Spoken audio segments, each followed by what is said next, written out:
Strategi dan tujuan jangka panjang merupakan dua hal yang saling berkaitan. Dalam proses manajemen perusahaan, tujuan dan strategi mewakili hasil yang ingin dicapai. Dari penerapan suatu strategi tertentu, tujuan jangka panjang menggambarkan arah masa depan perusahaan, sementara strategi merupakan tindakan konkret yang akan diambil untuk mencapai tujuan tersebut. Karena itu, kerangka waktu antara tujuan dan strategi harus konsisten, biasanya berkisar antara 2 hingga 5 tahun. Memiliki tujuan yang jelas, memberikan banyak manfaat bagi organisasi. Pertama, tujuan memberikan arahan dengan mengungkapkan harapan yang ingin dicapai. Kedua, tujuan memungkinkan terciptanya sinergi antar bagian dalam organisasi. Ketiga, tujuan membantu proses evaluasi karena berfungsi sebagai standar penilaian. Selain itu, tujuan juga membantu menetapkan prioritas, mengurangi ketidakpastian, serta meminimalkan potensi konflik. Tujuan yang jelas dapat merangsang aktivitas kerja, membantu alokasi sumber daya, mendukung perancangan pekerjaan, dan menjadi dasar dalam pengambilan keputusan yang konsisten. Dengan demikian, tujuan jangka panjang yang jelas menjadi fondasi penting bagi strategi dan keberhasilan organisasi. Halo semua, kenalin aku Rian. Di sini kita akan membahas satu hal penting dalam dunia bisnis, yaitu tujuan keuangan dan tujuan strategis. Secara sederhana, keduanya saling berkaitan, tapi fokusnya berbeda. Tujuan keuangan berbicara tentang hasil akhir dalam bentuk angka, seperti laba, pendapatan, arus kas, dan harga saham. Tujuan ini penting untuk memastikan perusahaan tetap hidup dan sehat secara finansial, terutama dalam jangka pendek. Sementara itu, tujuan strategis berfokus pada posisi perusahaan dalam persaingan. Misalnya, pangsa pasar, kualitas produk, kecepatan inovasi, efisiensi biaya, dan keunggulan teknologi. Tujuan strategis memang tidak selalu langsung terlihat hasilnya, tapi sangat menentukan ketahanan dan keunggulan perusahaan dalam jangka panjang. Dalam praktiknya, sering terjadi trade-off. Mengejar keuntungan besar dalam waktu cepat bisa meningkatkan laba jangka pendek, tapi beresiko kehilangan pelanggan dan pangsa pasar di masa depan. Sebaliknya, terlalu fokus memperbesar pangsa pasar tanpa memperhatikan profitabilitas dapat membuat perusahaan tumbuh, tapi mengalami kerugian. Biar lebih mudah dipahami, kita pakai analogi mahasiswa. Tujuan keuangan itu seperti uang saku, penting untuk kebutuhan hari ini. Sedangkan tujuan strategis itu seperti IPK dan skill. Memang tidak langsung menghasilkan uang, tapi sangat menentukan masa depan. Jadi intinya, perusahaan yang kuat adalah perusahaan yang memprioritaskan tujuan strategis, karena dari sanalah tujuan keuangan jangka panjang dapat tercapai secara berkelanjutan. Berikutnya kita masuk ke bagian akibat. Tidak mengelola berdasarkan tujuan, berarti organisasi berjalan tanpa arah yang jelas. Dalam kondisi ini, organisasi hanya mengandalkan kebiasaan, reaksi sesaat, atau sekadar harapan. Ada beberapa bentuk pengelolaan yang sebaiknya dihindari. Pertama, mengelola dengan ekstrapolasi. Artinya, organisasi terus menggunakan cara lama karena merasa masih berjalan dengan baik. Contohnya, sebuah usaha tetap mengandalkan penjualan offline dan menolak berjualan secara online hanya karena selama ini masih ada pembeli, padahal kondisi pasar sudah berubah. Kedua, mengelola berdasarkan krisis. Manajemen baru bertindak setelah masalah muncul. Misalnya, perusahaan baru memperbaiki pelayanan setelah banyak pelanggan mengeluh, bukan mencegah masalah sejak awal.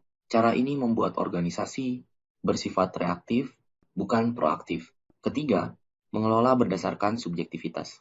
Keputusan diambil hanya berdasarkan pendapat pribadi pimpinan, tanpa tujuan yang jelas. Akibatnya, karyawan menjadi bingung karena tidak mengetahui arah kerja yang pasti. Contohnya, atasan sering mengubah keputusan tanpa alasan yang jelas. Keempat, mengelola dengan harapan keputusan diambil tanpa perencanaan yang matang dan hanya berharap hasilnya akan baik. Misalnya, membuka cabang baru tanpa riset pasar dengan keyakinan nanti juga laku. Berikutnya, kita akan membahas mengenai balance scorecard atau kartu skor seimbang. Ini merupakan alat untuk mengevaluasi dan mengendalikan strategi perusahaan. Konsep ini dikembangkan oleh Robert Kaplan dan David Norton pada tahun 1993. Balance scorecard menekankan bahwa keberhasilan perusahaan tidak boleh diukur dari aspek keuangan saja, tetapi juga dari aspek non-keuangan. Tujuan utama balance scorecard adalah menyeimbangkan kepentingan pemegang saham, kepuasan pelanggan, serta kinerja operasional dan internal perusahaan. Jika perusahaan hanya fokus pada ukuran keuangan, maka hal-hal penting lainnya bisa terabaikan seperti kualitas layanan, kepuasan pelanggan, dan kesejahteraan karyawan. Balance scorecard menjadi penting karena ukuran keuangan saja tidak cukup untuk menjamin keberlanjutan perusahaan. Konsep ini juga memperhatikan kualitas produk dan layanan, kepuasan dan loyalitas pelanggan, moral dan kinerja karyawan, etika bisnis, dan tanggung jawab sosial, serta efisiensi proses internal. Semua faktor tersebut saling berkaitan dan bersama-sama menentukan keberhasilan jangka panjang perusahaan. Contohnya, pada perusahaan makanan cepat saji. Dari sisi keuangan, perusahaan menargetkan peningkatan laba 10% per tahun. Dari sisi pelanggan, perusahaan mempercepat waktu penyajian dan meningkatkan kepuasan pelanggan. Dari sisi operasional, standar kebersihan dapur diperbaiki. Dan dari sisi karyawan, pelatihan, serta kesejahteraan pegawai terus ditingkatkan. Dengan balance scorecard, tujuan keuangan dan non-keuangan dapat berjalan seimbang dan saling mendukung. Berikutnya, kita akan membahas mengenai jenis dan tingkatan strategi. Dalam manajemen strategis, perusahaan memiliki berbagai pilihan strategi untuk mencapai tujuan jangka panjang. Strategi integrasi maju dan ke belakang dilakukan untuk meningkatkan kendali baik terhadap distributor maupun pemasok. Sementara itu, integrasi horizontal bertujuan memperkuat posisi perusahaan dengan mengendalikan pesaing. Penetrasi pasar berfokus pada peningkatan pangsa pasar melalui pemasaran yang lebih agresif, sedangkan pengembangan pasar dilakukan dengan membawa produk yang sudah ada ke wilayah baru. Pengembangan produk menekankan inovasi untuk pasar yang sama, sementara diversifikasi terkait dan tidak terkait dilakukan untuk memperluas bisnis, baik yang masih satu bidang maupun berbeda sama sekali. Ketika perusahaan menghadapi tekanan, strategi penghematan dan pelepasan aset digunakan untuk memperbaiki kinerja. Dan pada kondisi paling ekstrim, likuidasi menjadi pilihan terakhir dengan menghentikan seluruh aktivitas bisnis. Model tingkatan strategi menunjukkan bahwa perumusan dan pelaksanaan strategi dalam perusahaan dilakukan secara bertahap sesuai struktur organisasi. Pada tingkat perusahaan, pimpinan tertinggi menentukan arah jangka panjang, visi, dan keputusan strategis utama. Di perusahaan besar, strategi tersebut diturunkan ke tingkat divisi untuk mengatur cara tiap unit bisnis bersaing. Selanjutnya, pada tingkat fungsional, strategi diterjemahkan ke dalam kebijakan pemasaran, keuangan, produksi, dan sumber daya manusia. Dan pada tingkat operasional, strategi dijalankan secara nyata melalui aktivitas kerja sehari-hari. Semakin besar perusahaan, semakin kompleks tingkatan strateginya. Materi selanjutnya akan saya bahas. Sebelumnya perkenalkan saya Albar, yang dimana saya akan membahas strategi integrasi dan strategi intensif. Nah, strategi integrasi adalah strategi pertumbuhan yang berfokus pada penguasaan dan pengendalian aktivitas dalam rantai nilai perusahaan. Tujuannya meningkatkan efisiensi, mengurangi ketergantungan pada pihak luar, dan memperbesar kendali terhadap sumber daya penting. Ada 3 bentuk strategi integrasi. Pertama, integrasi ke depan, yaitu perusahaan mengambil alih atau mengendalikan distribusi dan penjualan langsung ke konsumen. Strategi ini membantu perusahaan mengendalikan harga, layanan, dan memperoleh informasi pasar secara langsung. Kedua, integrasi ke belakang, yaitu perusahaan menguasai atau mengendalikan pemasok bahan baku. Tujuannya menjamin ketersediaan pasokan, menstabilkan biaya, dan meningkatkan efisiensi produksi, terutama ketika pemasok terbatas atau tidak stabil. Ketiga, integrasi horizontal, yaitu penggabungan atau kerjasama dengan pesaing dalam industri yang sama. Strategi ini bertujuan memperbesar pangsa pasar, menciptakan skala ekonomi, dan mengurangi persaingan, namun tetap harus memperhatikan regulasi agar tidak menimbulkan monopoli. Dengan strategi integrasi yang tepat, perusahaan dapat memperkuat posisi dan daya saingnya di pasar. Strategi intensif adalah strategi pertumbuhan yang berfokus pada optimalisasi produk dan pasar yang sudah ada melalui peningkatan pemasaran dan inovasi. Tujuannya memperkuat posisi kompetitif perusahaan di pasar yang sama. Terdapat 3 bentuk strategi intensif. Pertama, penetrasi pasar, yaitu meningkatkan pangsa pasar produk yang ada melalui promosi, periklanan, dan strategi harga. Strategi ini efektif ketika pasar belum jenuh dan konsumsi pelanggan masih bisa ditingkatkan. Kedua, pengembangan pasar, yaitu memperkenalkan produk yang sudah ada ke wilayah geografis atau segmen pelanggan baru. Strategi ini cocok ketika perusahaan memiliki kapasitas produksi berlebih dan masih ada peluang pasar yang belum dimanfaatkan. Ketiga, pengembangan produk, yaitu melakukan inovasi atau perbaikan pada produk yang ada untuk mempertahankan daya saing. Strategi ini penting, terutama pada industri dengan perubahan teknologi cepat dan persaingan tinggi. Dengan strategi intensif yang tepat, perusahaan dapat tumbuh tanpa harus memasuki bisnis baru. Halo guys, perkenalkan aku Doni. Aku akan menjelaskan materi selanjutnya yang dimana aku akan membahas strategi diversifikasi dan strategi perusahaan. Strategi diversifikasi adalah strategi perusahaan untuk memperluas usaha dengan memasuki produk, pasar, atau industri baru di luar bisnis utamanya. Tujuannya mengurangi risiko, meningkatkan peluang pertumbuhan, dan menambah nilai perusahaan melalui pemanfaatan sumber daya yang dimiliki. Diversifikasi terbagi menjadi 2. Pertama, diversifikasi terkait, yaitu memasuki bisnis baru yang masih berhubungan dengan bisnis inti sehingga dapat menciptakan sinergi dan keunggulan kompetitif. Perusahaan memanfaatkan merek, teknologi, dan keahlian yang sudah ada untuk memperluas pasar dan meningkatkan penjualan. Contohnya Google yang mengembangkan berbagai layanan digital di luar mesin pencari, serta Under Armour yang masuk ke bisnis sepatu olahraga. Strategi ini efektif ketika pertumbuhan industri utama melambat atau produk lama mulai menurun. Kedua, diversifikasi tidak terkait, yaitu memasuki bisnis baru yang tidak berhubungan dengan bisnis inti dengan tujuan utama memperoleh keuntungan finansial. Biasanya dilakukan melalui akuisisi perusahaan di industri lain yang memiliki prospek tinggi. Strategi ini cocok ketika pasar inti jenuh dan perusahaan memiliki modal serta manajemen yang kuat, namun risikonya lebih tinggi karena sulit mengelola bisnis yang berbeda. Dengan strategi diversifikasi yang tepat, perusahaan dapat memperluas sumber pendapatan dan memperkuat pertumbuhan jangka panjang. Selanjutnya, strategi pertahanan. Nah, strategi pertahanan ini adalah strategi yang digunakan perusahaan untuk bertahan saat kinerja menurun.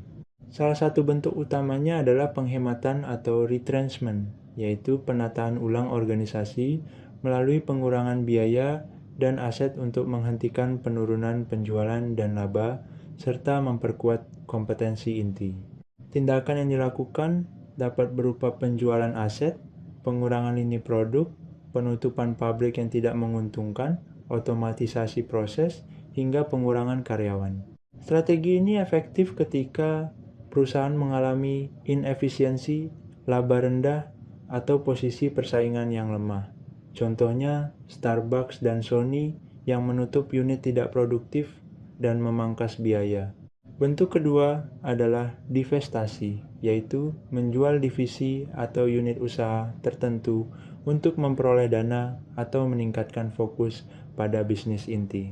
Strategi ini dilakukan ketika suatu divisi menjadi beban, membutuhkan modal besar, atau tidak sejalan dengan arah perusahaan. Contohnya Motorola dan Cadbury yang menjual sebagian bisnisnya untuk memperkuat usaha utama.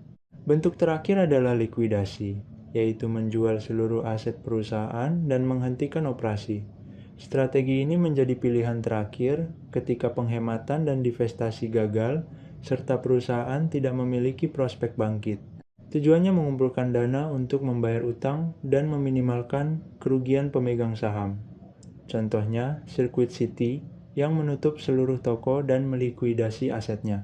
Dengan strategi pertahanan yang tepat, perusahaan dapat meminimalkan kerugian dan menjaga keberlanjutan bisnis. Halo semuanya, perkenalkan aku Intan. Di sini aku akan melanjutkan pembahasan materi selanjutnya, yaitu 5 strategi generik Michael Porter.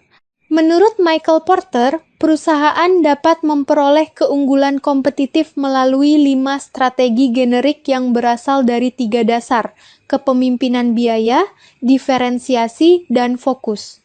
Strategi pertama adalah kepemimpinan biaya tipe 1 atau biaya rendah. Perusahaan memproduksi produk standar dengan biaya sangat rendah sehingga dapat menawarkan harga paling murah bagi pasar yang luas dan sensitif terhadap harga. Strategi kedua adalah kepemimpinan biaya tipe 2 atau nilai terbaik. Perusahaan juga menargetkan pasar besar, tetapi selain harga rendah, produk memiliki kualitas atau manfaat yang baik sehingga pelanggan merasa memperoleh nilai terbaik dibanding pesaing. Strategi ketiga adalah diferensiasi. Perusahaan menciptakan produk atau layanan yang unik di industri sehingga konsumen bersedia membayar lebih karena keunikan atau kualitasnya. Strategi keempat adalah fokus biaya rendah. Perusahaan menargetkan pasar kecil atau niche dengan harga paling murah sesuai kebutuhan kelompok tersebut. Strategi kelima adalah fokus nilai terbaik atau diferensiasi terfokus. Perusahaan menawarkan produk khusus dengan fitur lebih lengkap dan nilai tinggi bagi segmen tertentu, meskipun harganya lebih tinggi. Kesimpulannya, 5 strategi Porter membantu perusahaan menentukan cara bersaing berdasarkan harga, nilai, dan target pasar yang dituju. Dalam strategi bisnis, terdapat 3 pendekatan utama untuk memenangkan persaingan, yaitu kepemimpinan biaya, diferensiasi, dan fokus. Strategi kepemimpinan biaya menekankan produksi dengan biaya sangat rendah agar dapat menarik konsumen yang sensitif terhadap harga. Tipe pertama adalah biaya rendah, yaitu menawarkan produk standar dengan harga termurah di pasar dan menargetkan pasar luas. Contohnya perusahaan seperti Walmart dan McDonald. Tipe kedua adalah nilai terbaik, yaitu harga tetap kompetitif tetapi kualitas atau fitur lebih baik sehingga konsumen memperoleh nilai terbaik atau value for money. Selanjutnya, strategi diferensiasi bertujuan menciptakan produk unik yang dianggap berbeda oleh konsumen sehingga menarik pembeli yang tidak terlalu sensitif terhadap harga. Diferensiasi dapat dilakukan melalui desain, layanan unggul, teknologi, atau fitur khusus. Strategi ini cocok ketika kebutuhan konsumen beragam dan perubahan teknologi cepat. Terakhir, strategi fokus menargetkan segmen pasar kecil atau niche dengan kebutuhan khusus. Tipe 4 adalah fokus biaya rendah, yaitu menawarkan harga paling murah untuk pasar niche tertentu. Tipe 5 adalah fokus nilai terbaik, yaitu menyediakan produk niche dengan fitur unik dan nilai tinggi. Agar strategi fokus berhasil, segmen harus cukup besar, berkembang, dan memiliki kebutuhan spesifik. Halo semua, kenalin aku Yemi. Di sini aku bakal lanjutin pembahasan tentang manajemen strategis dalam organisasi pemerintah. Manajemen strategis saat ini menjadi hal yang sangat penting, tidak hanya bagi perusahaan bisnis, tetapi juga bagi organisasi nirlaba dan pemerintah, terutama di tengah perubahan lingkungan yang semakin dinamis. Pertama, pada lembaga pendidikan, perguruan tinggi menghadapi perubahan jumlah calon mahasiswa serta berkembangnya pendidikan daring. Jika kampus tidak menyesuaikan strategi perekrutan dan sistem pembelajaran, mereka berisiko kehilangan peminat. Kondisi ini dapat dianalogikan seperti toko offline yang harus bersaing dengan toko online. Tanpa inovasi dan adaptasi, pelanggan akan beralih ke pilihan yang lebih praktis. Kedua, pada organisasi medis, khususnya rumah sakit, pola layanan kesehatan bergeser dari rawat inap ke perawatan berbasis rumah dan komunitas. Rumah sakit dituntut mengubah strategi dengan memperluas layanan dan menyesuaikan sumber daya. Analogi sederhananya seperti restoran besar yang hanya fokus makan di tempat, padahal pelanggan kini lebih memilih layanan pesan antar. Terakhir, pada lembaga dan departemen pemerintah, manajemen strategis membantu instansi pemerintah mengelola dana publik secara efektif dan terarah, meskipun ruang geraknya dibatasi oleh aturan dan kepentingan publik. Ibarat ketua kelas yang mengelola kas, perencanaan harus matang dan transparan. Fenomena menjadi bos sendiri kini bukan lagi sekadar impian, tetapi sudah menjadi tren yang sangat kuat, khususnya di Amerika Serikat. Pengusaha dipandang sebagai panutan, sehingga minat berwirausaha meningkat. Mulai dari remaja, mahasiswa, hingga mereka yang berusia di atas 65 tahun. Bahkan, setelah banyak terjadi pemutusan hubungan kerja, semakin banyak orang memilih memulai usaha kecil sebagai jalan baru dalam karier mereka. Media seperti The Wall Street Journal bahkan membahas secara khusus bagaimana menjadi pengusaha yang sukses.